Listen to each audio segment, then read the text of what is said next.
Selamat malam Jemaat GKI Bungur yang dikasihi Tuhan. Senang sekali kita kembali berjumpa di dalam reli doa kita, mempersiapkan kita untuk memasuki hari Minggu, hari turunnya Roh Kudus. Nah, saudara yang kasih Tuhan, sebelum kita memulai persekutuan doa kita hari ini, mari kita mengambil saat hening.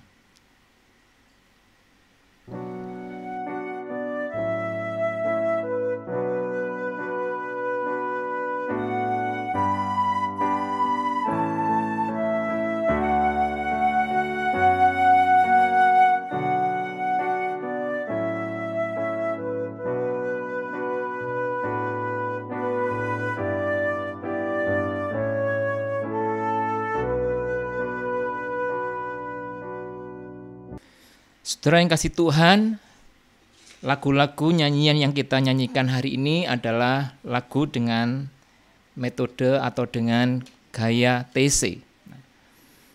Sepertinya tidak banyak atau bahkan mungkin sangat sedikit dari jemaat GKI Bungur yang memahami apa itu TC.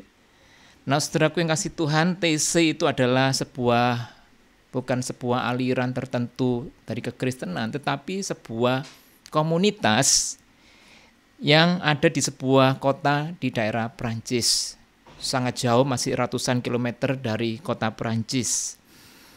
Nah, TC ini, komunitas ini dilatar belakangi oleh keprihatinan akan kekacauan kondisi dunia, khususnya pada waktu adalah Perang Dunia Kedua. Banyak kekerasan, banyak pembunuhan, pemerkosaan, dan kekerasan-kekerasan kemanusiaan yang lainnya. Akhirnya mendorong seorang rohaniwan bernama Roger, yang kemudian dia membeli sebuah rumah di sebuah desa bernama Desa TC. Itu pada tahun 1940. Di situ dia membeli sebuah rumah dan mengajak beberapa temannya. Di situ mulailah mereka berdoa dan berdoa. Mereka ini juga menampung para penyintas atau orang-orang yang lolos dari sergapan atau serangan orang-orang dari tentara Nazi, khususnya adalah orang-orang Yahudi. Dan di orang-orang Yahudi ini ditampung dan diselamatkan, dan mereka bergabung di dalam komunitas TC ini. Nah, saudaraku, TC ini tahun demi tahun berkembang, makin lama makin besar, sehingga menjadi sebuah komunitas interdenominasi bagi banyak ke gereja dari berbagai denominasi, bagi para peziarah rohani yang ingin melakukan retret dengan berdoa dan merenung. Nah, TC sendiri adalah sebuah gerakan yang ekumenis, artinya lintas denominasi gereja, dan dia juga berciri khas merepetisi, mengulang nyanyian. Ya. Satu lagu itu bisa diulang sebanyak 12 kali, saudara. Minimal. Nah, di hari ini saya mencoba, ada yang saya berikan 8 kali, ada yang sampai 12 kali. Nah, saudaraku, TC ini adalah punya nilai utama perdamaian dan cinta kasih persaudaraan. Tidak memandang saudara dari suku mana, dari agama Kristen denominasi apa, Katolik denominasi apa, itu berduyun-duyun berdoa bersama, bernyanyi dan merenung, dan juga bisa bercocok tanam. Secara rutin mereka mengadakan doa TC di Prancis tersebut. Nah, saudaraku, saya mengajak kita menyanyikan satu lagu yang ciri khas dari TC, yaitu Pujilah Tuhan.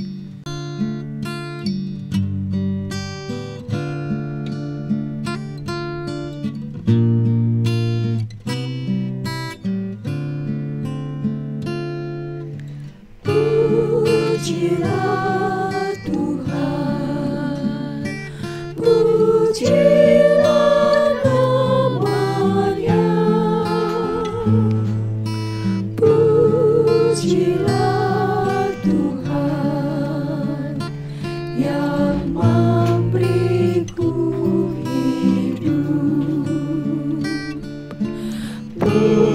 Pujilah Tuhan, pujilah nama-Nya,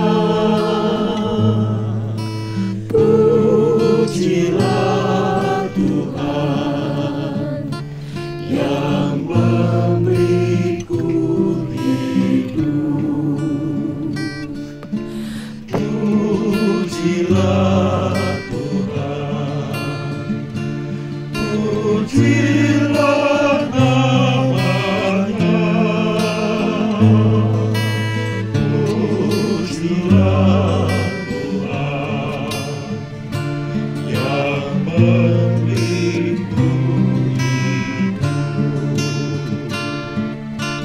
Pujilah Tuhan, pujilah namanya.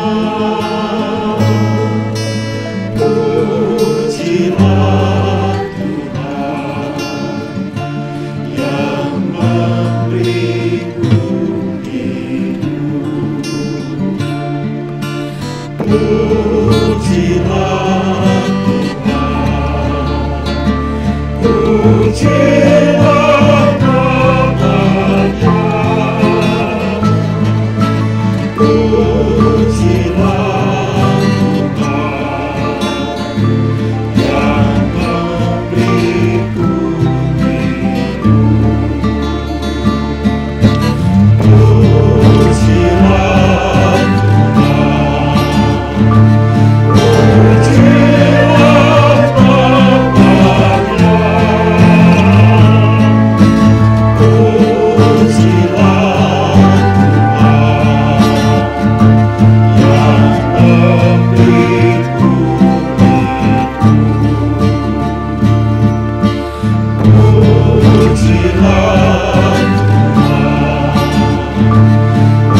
Pujilah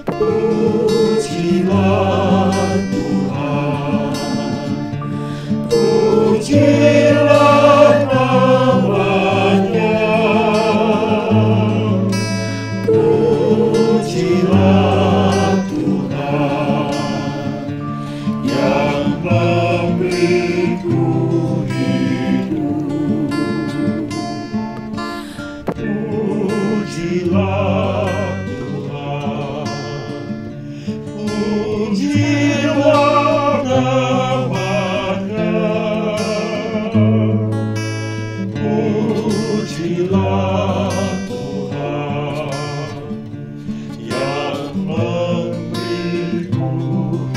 hidup. Pujilah Tuhan, pujilah namanya.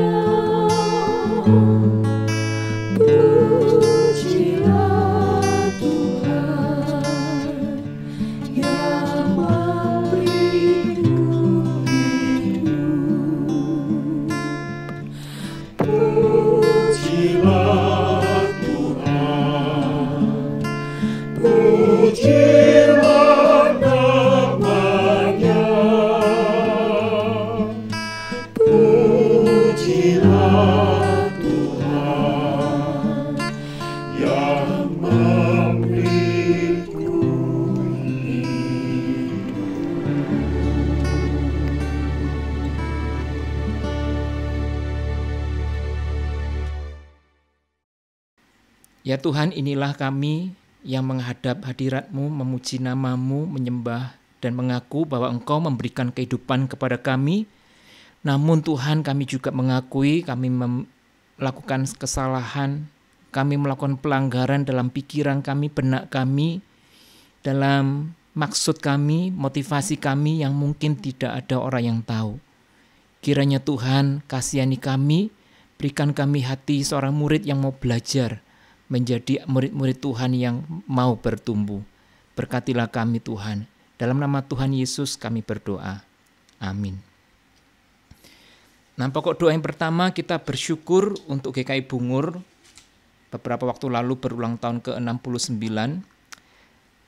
Lalu kita juga berdoa untuk tantangan GKI Bungur dan gereja-gereja pada umumnya di dalam menghadapi masa pandemi ini, supaya Tuhan yang menolong.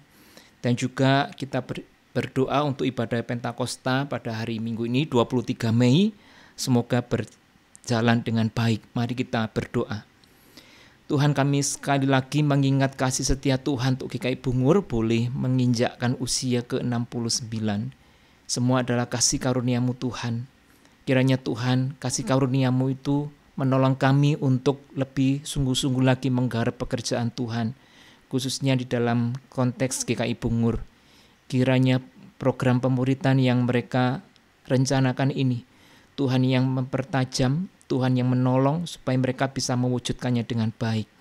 Berkati untuk kedewasaan jemaat ini Tuhan, menginjak usia ke-69, kiranya makin banyak jemaat yang semakin rindu untuk melayani, bukan dilayani. Semakin rindu untuk mau berkorban buat sesamanya, bukan mengorbankan orang demi dirinya. Kami juga berdoa Tuhan untuk tantangan gereja-gereja dalam masa pandemi ini. Kiranya Tuhan yang memberikan juga kekuatan belas kasihan, supaya gereja-gereja bisa survive menghadapi berbagai macam problema. Dan bukan hanya survive, gereja juga menemukan teologinya yang lebih sehat, yang lebih mendekati kehendak Tuhan, yang lebih baik, dan yang lebih memenuhi harapan kerajaan Allah. Kami serahkan juga Tuhan pada Pentakosta pada hari Minggu ini. Kiranya Tuhan berkenan hadir dan menyapa jemaat-Mu Tuhan, menolong kami untuk berjumpa dengan-Mu, dan kami mengalami pertumbuhan yang nyata. Ini doa kami Tuhan. Dalam nama Tuhan Yesus kami berdoa. Amin. Lagu berikut ini mengajak kita atau mendorong kita untuk selalu tinggal bersama dengan Tuhan di dalam doa. Karena di dalam doa kita merasakan hubungan yang intim bersama dengan Tuhan, dan juga kekuatan dan sikap berjaga-jaga bersama dengan Tuhan. Mari kita naikkan. Tinggallah bersama aku di dalam doa, di dalam doa. Tinggallah bersama aku di dalam doa, di dalam doa. Tinggallah bersama aku di dalam doa, di dalam doa. Tinggallah bersama aku di dalam doa, di dalam doa. Tinggallah bersama aku di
Untuk pokok doa yang kedua, saudara, kita akan berdoa untuk Sinode GKI dan GKI Klasis Priangan juga. Kita berdoa supaya Sinode dan Klasis ini boleh semakin bertumbuh. Mari kita berdoa. Tuhan, kami berdoa untuk Sinode GKI di dalam segala kompleksitas masalah, kebutuhan, tantangan yang mereka hadapi. Kiranya Tuhan yang membimbing, memberikan kekuatan. Secara khusus berdoa buat para anggota PPMS GKI, dari ketua, sekretaris, bendahara, dan semua ketua bidang dan anggotanya. Kiranya Tuhan beserta dengan mereka untuk mereka bisa menemukan apa yang menjadi kehendak Tuhan bagi GKI.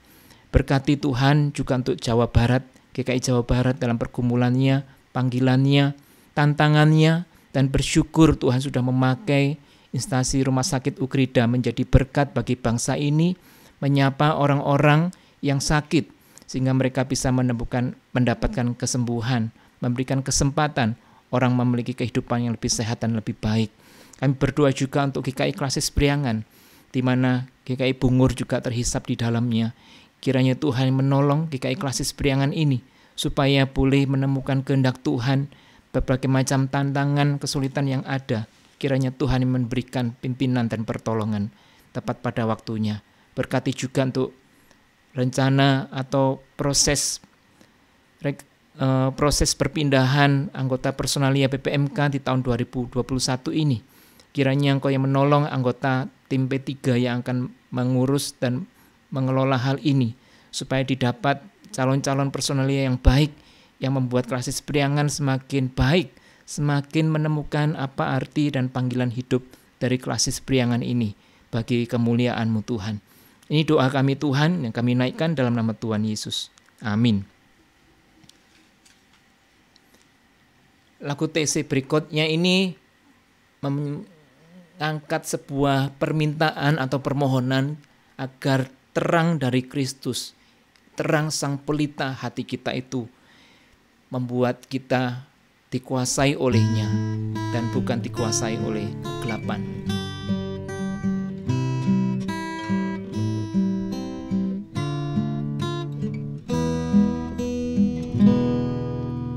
Yesus terangmu pelita hatiku, jangan kegelapan menguasaiku.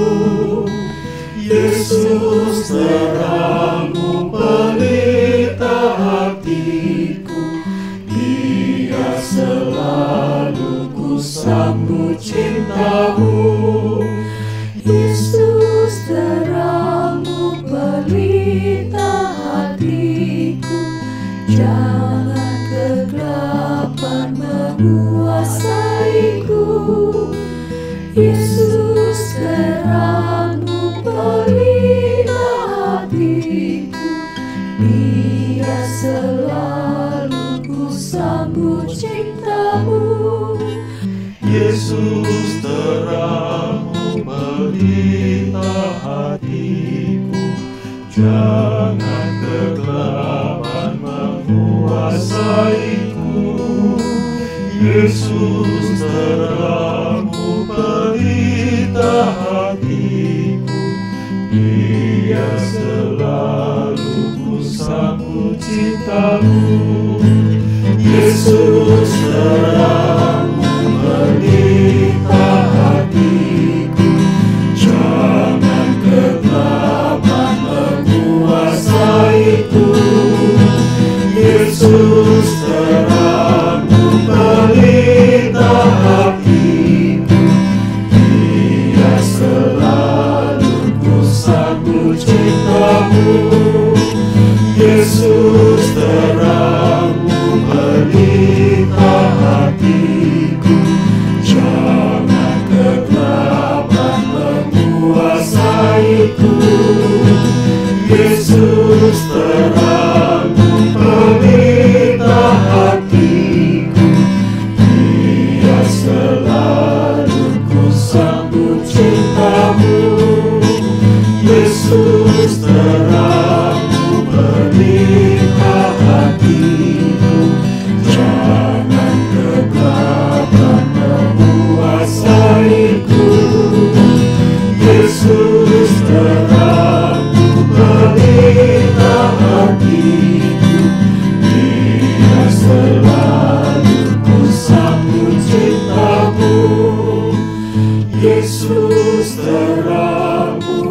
pelita hatiku, jangan kegelapan menguasaiku. Yesus terangku, pelita hatiku, biar selalu ku sambut cintamu. Yesus terangku, pelita hatiku, jangan kegelapan menguasaiku. Yesus terangku, pelita hatiku, biar selalu ku sambut cintamu. Yesus terangku, pelita hatiku, jangan kegelapan menguasaiku. Yesus terangku, pelita hatiku, biar selalu ku sambut cintamu. Yesus terangku, pelita hatiku, jangan kegelapan menguasaiku. Yesus terangku, pelita hatiku, biar selalu ku sambut cintamu.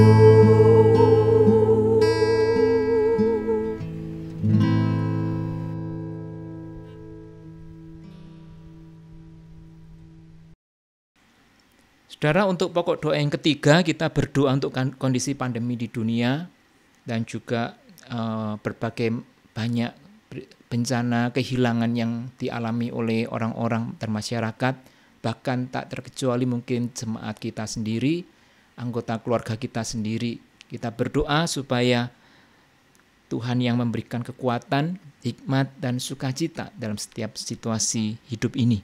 Mari kita berdoa. Tuhan, kami juga berdoa untuk kondisi pandemi yang kami tidak sangka-sangkakan menjadi begitu panjang. Tuhan, Kau yang memberikan belas kasihan buat negeri kami ini, buat dunia kami, supaya kami boleh mendapatkan perkenanan-Mu untuk kami bisa mendapatkan kekuatan, mendapatkan penghiburan, mendapatkan sukacita, bahkan mendapatkan hikmat untuk kami lebih menghargai kehidupan, lebih menemukan inti dan tujuan kehidupan, bahkan kami boleh menemukan Tuhan, baik ketika kami menghadapi masa-masa yang indah, tetapi juga ketika kami menghadapi masa-masa kehilangan. Tidak sedikit jemaat, anggota keluarga yang kehilangan kekasih hatinya Tuhan. Tolong Tuhan yang memberikan kekuatan, memberikan penghiburan, dan memberikan keyakinan bahwa Tuhan selalu menyertai mereka. Ini doa kami Tuhan. Kami berdoa dalam nama Tuhan Yesus. Amin. Saudara yang kasih Tuhan, kita akan membaca dan merenungkan satu bagian firman Tuhan tentang sabda bahagia. Kita melihat dari Matius pasal 5 ayat ke-10 berbunyi demikian. Berbahagialah orang yang dianiaya oleh sebab kebenaran, karena merekalah yang empunya kerajaan surga. Sekali lagi, berbahagialah orang yang dianiaya oleh sebab kebenaran, karena merekalah yang empunya kerajaan surga. Nah, demikian firman Tuhan. Yang berbahagia adalah setiap kita yang membaca, merenungkan firman Tuhan di dalam kehidupan sehari-hari. Nah, saudara yang kasih Tuhan, hari ini kita bicara tentang penganiayaan, dianiaya. Dan kita melihat memang sabda bahagia ini sepertinya kontradiksi, disuruh berbahagia untuk sesuatu hal yang tidak menyenangkan. Nah, sebelum saya membahas lebih lanjut, saudara, bisa jadi kita ada salah paham juga tentang dianiaya oleh sebab kebenaran. Kesalahpahaman pertama bisa jadi adalah kesulitan atau penganiayaan yang dialami oleh umat Kristen. Itu pasti dianiaya oleh kebenaran yang dimaksud oleh firman Tuhan. Nah, padahal belum tentu semua kesulitan orang Kristen, penganiayaan yang dialami olehnya itu adalah karena penggenapan atau hal yang sudah Tuhan katakan, dianiaya oleh sebab kebenaran. Lalu kesalahpahaman yang berikutnya, dianiaya oleh sebab kebenaran, kita identikan dengan dianiaya karena mempertahankan doktrin atau teologi sendiri. Ya. Agama manapun di dunia itu selalu ada yang sayap yang ekstrim, sayap yang radikal, sayap yang selalu merasa doktrin atau teologinya paling benar, paling mantap, paling sesuai dengan kehendak Tuhan. Nah, semakin merasa paling-paling ini semakin berbahaya, saudara. Dan biasanya sulit untuk bisa menerima pemahaman teologi yang berbeda. Bahkan perbedaan yang sangat sedikit pun sulit untuk diterima. Nah, lalu dianiaya dan mengatakan, oh saya bahagia karena dianiaya oleh sebab kebenaran. Nah, saudaraku, belum tentu seperti itu. Nah, lalu apa itu dianiaya oleh karena kebenaran? Dianiaya oleh karena kebenaran adalah mengalami kesulitan karena melakukan hal yang benar. Sama seperti dikatakan di dalam ayat 11 dan ayat 11 di situ dikatakan bagaimana berbahagialah kamu jika karena aku kamu dicela dan dianiaya dan kepadamu difitnahkan segala yang jahat. Bersukacita bergembiralah karena upamu besar di surga, sebab demikian juga telah dianiaya nabi-nabi yang sebelum kamu, yaitu nabi-nabi pada zaman Perjanjian Lama. Mengapa mereka dianiaya? Karena mereka melakukan hal yang benar, berkata benar. Para nabi tidak takut dengan nabi-nabinya yang lain yang palsu. Para nabi ini tidak takut dengan kekuasaan raja. Para nabi ini tidak takut dengan penguasa. Mereka hanya takut kepada Tuhan. Dan mereka menyatakan hal yang benar. Dan karena mereka mengatakan hal yang benar, mereka dianiaya. Nah, itu contoh bagaimana dianiaya oleh kebenaran. Dianiaya oleh kebenaran ini juga bisa ditafsirkan sebagai menentang sikap indifference atau sikap acuh tidak acuh terhadap kondisi sekitar. Nah, saudaraku, mungkin saja kita tidak melakukan kejahatan, kita tidak mencuri, kita tidak berbohong, kita tidak membunuh, tetapi kita membiarkan orang mencuri, kita membiarkan orang membunuh, kita membiarkan orang berbuat jahat. Mengapa kita membiarkan? Ya karena kita ingin aman, kita ingin rasa aman, kita ingin nyaman, kita ingin melindungi diri sendiri. Ketika kita melihat ada orang lain mendapatkan perlakuan yang enggak benar, kita diam saja, saudara. Nah, itu adalah sikap bagaimana kita cari aman sendiri-sendiri dan kita tidak melakukan apa yang baik dan benar. Saya pernah membaca satu pemikiran, satu perkataan yang mengatakan di dunia ini sebenarnya orang jahat itu sangat sedikit sekali. Yang banyak itu adalah orang baik yang tidak melakukan apa saja, tidak melakukan apa-apa ketika hal yang tidak baik terjadi di depan matanya. Nah, saudaraku yang kasih Tuhan, yang kelompok kedua ini cukup banyak, saya kira ada di dalam diri kehidupan kita, komunitas Kristen. Kita itu cenderung untuk mencari aman dan tidak berani untuk menyatakan kebenaran. Ya. Atau kasarnya tidak ada yang berani untuk meniup peluit, untuk mengatakan yang jujur dan yang benar. Kecenderungan kita lebih memprioritaskan rasa aman dan nyaman daripada kebenaran. Karena kita tidak ingin dicap sebagai orang jahat, kita tidak ingin dicap sebagai orang yang bikin kacau, bikin suasana yang nyaman dan damai itu menjadi terkoyak. Padahal barangkali memang perlu dikoyakkan. Karena saudara ingat juga bagaimana Yesus juga mengoyakkan kemapanan tradisi, kemapanan kebiasaan yang enggak tepat. Dan Tuhan koyakkan. Nah, itu Tuhan juga mengalami penganiayaan. Lalu frase yang kedua dikatakan karena merekalah yang empunya kerajaan surga. Nah, merekalah yang empunya kerajaan surga. Nah, saudaraku, saya prioritaskan sementara ke kerajaan surga. Apa itu kerajaan surga? Kalau saudara membaca kitab Matius, nah saudara berketahui yang kerajaan surga itu dominan di Injil Matius, bukan Injil yang lain. Kalau saudara mendengar istilah kerajaan surga, apa yang langsung muncul di dalam benak saudara? Ya, kalau saudara memikirkan, mendengarkan hal ini, lalu yang muncul adalah sebuah awan, lalu ada Tuhan di sana, lalu ada banyak malaikat di sana. Nah, saudara sama dengan saya dulu, ya. Saya dulu juga beranggapan yang namanya kerajaan surga itu adalah surga. Tempat malaikat, tempat Tuhan, tempat orang-orang baik itu hidup selamanya. Nah, saudaraku, sebenarnya tidaklah seperti itu. Ya, kita harus merevisi cara kita membaca Alkitab supaya kita bertumbuh makin dewasa. Surga ini sebenarnya sebutan lain dari Allah. Karena orang Yahudi itu sangat hati-hati menyebut nama Tuhan dengan mulutnya. Mereka hati-hati sekali. Ya, maka mereka tidak bisa menyebut nama Allah langsung dengan mulutnya. Mereka pakai kata-kata pengganti. Kata-kata pengganti. Nah, itu berbeda sekali dengan budaya barat, ya. Budaya barat kita lihat, saudara. Nama Tuhan kita, nama Yesus pun dipakai sebagai salah satu bentuk maki-maki, ya, keterkejutan, maki-maki dan hal-hal yang negatif.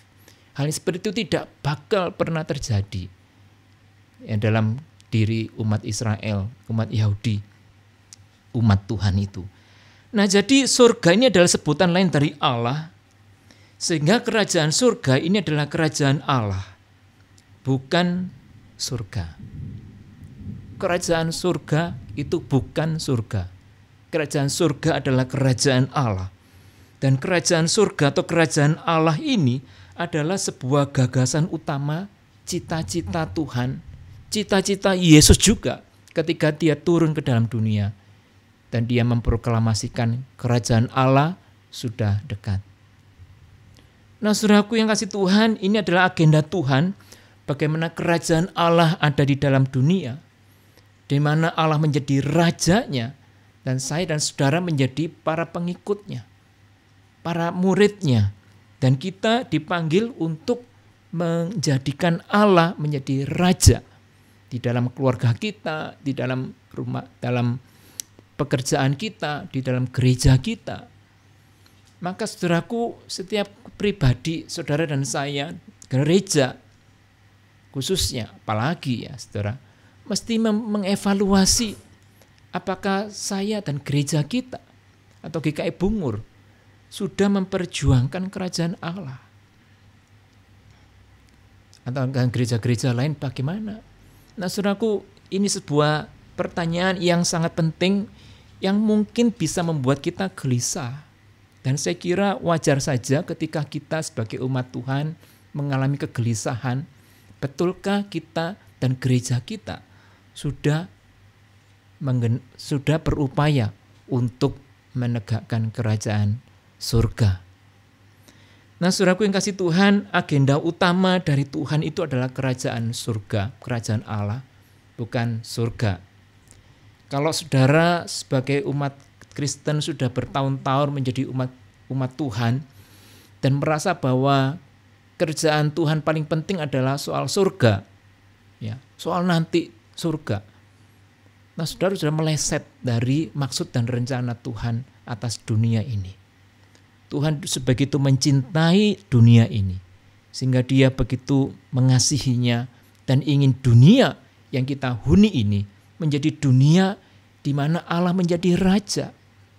Makanya doa Bapa kami mengatakan, datanglah kerajaanmu di bumi seperti di surga. Itu disuruh kita mendoakan hal itu. Kerajaanmu datanglah. Nah, saudara kasih Tuhan, jadi mulai sekarang saudara harus memahami kerajaan surga itu bukan surga, tetapi kerajaan Allah. Dan kerajaan Allah bukan soal lokasi ada di mana, tetapi sebuah kenyataan Allah menjadi raja. Nah, saudaraku, kapan Allah menjadi raja? Yaitu ketika kita melakukan hal yang baik dan benar. Melakukan hal yang berkenan kepada Tuhan. hal yang membuat kita menjadi perpanjangan tangan Tuhan. Belas kasihan, kemurahan hati, itu yang kita perjuangkan. Ketika Allah tidak menjadi raja, maka tidak ada kemurahan hati. Orang semua serba hitung-hitungan. Ketika Allah tidak menjadi raja, maka tidak ada namanya pengampunan. Ketika Allah tidak menjadi raja, maka tidak ada namanya keadilan. Tidak ada. Ketika Allah tidak menjadi raja, maka di situ ada kekerasan, ada penghinaan, ada diskriminasi, ada hal-hal yang tidak baik. Nah, tugas saya dan saudara adalah menjadi agen-agen kerajaan Allah. Disitulah Tuhan mengatakan, kalau kita dianiaya ketika kita melakukan yang benar, ketika kita melakukan tindakan murah hati, kita melakukan pengampunan, kita melakukan keadilan, kita melakukan pembelaan pada mereka yang benar, dan kita dianiaya, disitulah Tuhan mengatakan kita berbahagia. Nah, saudaraku, lalu bagian akhir adalah merekalah yang empunya kerajaan surga. Nah, saudaraku, empunya kerajaan surga, empunya adalah pemilik atau memiliki.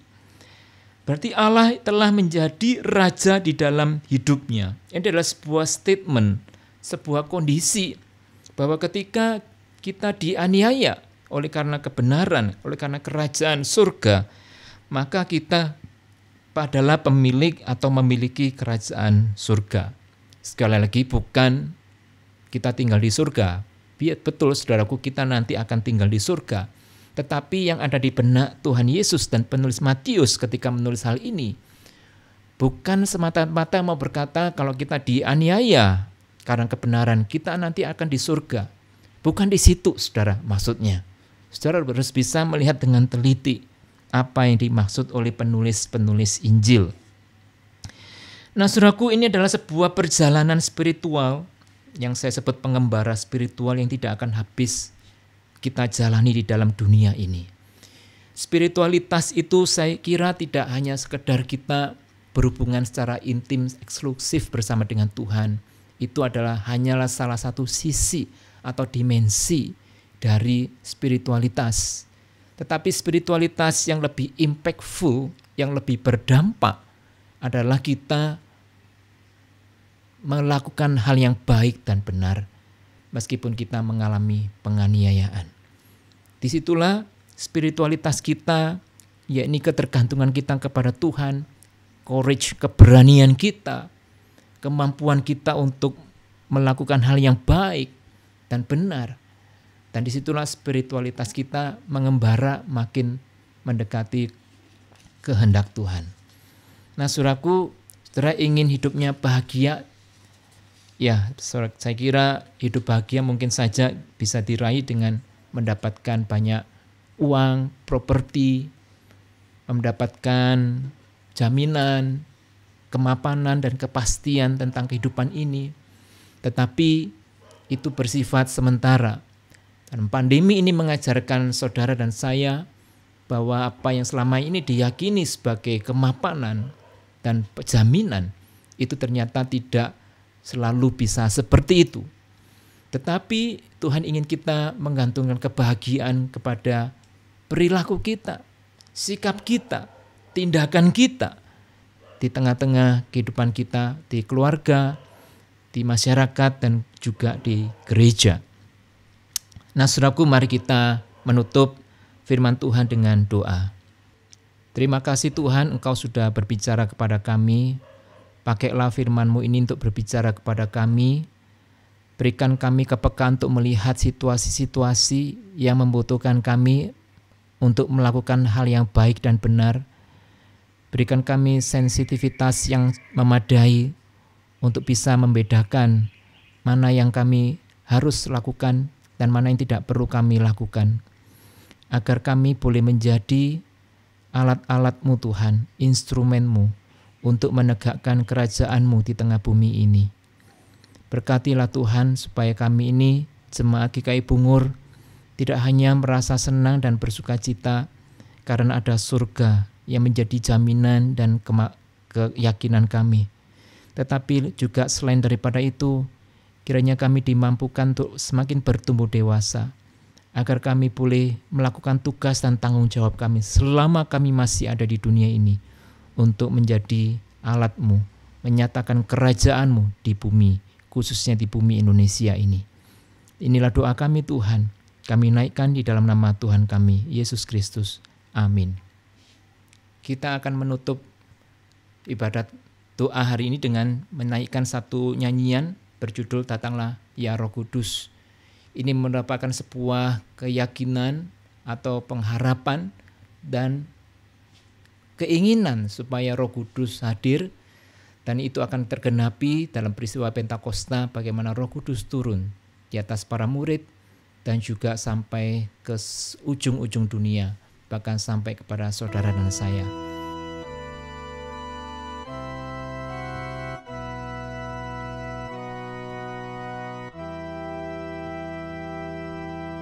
Datanglah ya Roh Kudus, nyalakan api cinta kasih-Mu. Datanglah ya Roh Kudus, datanglah ya Roh Kudus, datanglah ya Roh Kudus, nyalakan api cinta kasih-Mu. Datanglah ya Roh Kudus, datanglah ya Roh Kudus, datanglah ya Roh Kudus, nyalakan api cinta kasih-Mu. Datanglah ya Roh Kudus, datanglah ya Roh Kudus, datanglah ya Roh Kudus, nyalakan api cinta kasih-Mu. Datanglah ya Roh Kudus, datanglah ya Roh Kudus, datanglah ya Roh Kudus, nyalakan api cinta kasih-Mu.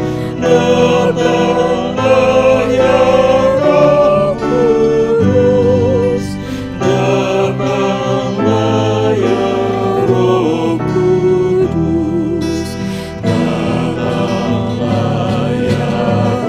Roh Kudus, nyalakan api cinta kasih-Mu.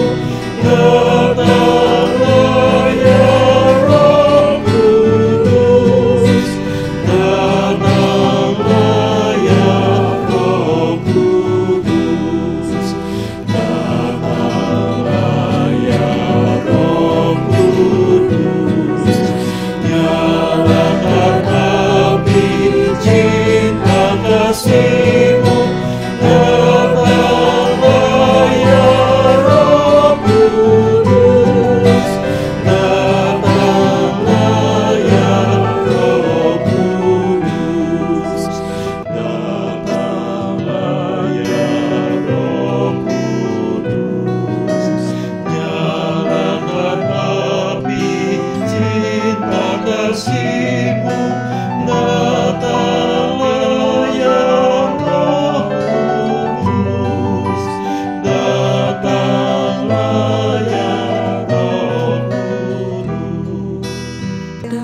datanglah ya Roh Kudus, nyalakan api cinta kasih-Mu. Datanglah ya Roh Kudus, datanglah ya Roh Kudus, datanglah ya Roh Kudus, nyalakan api cinta kasih-Mu. Datanglah ya Roh Kudus, datanglah ya Roh Kudus.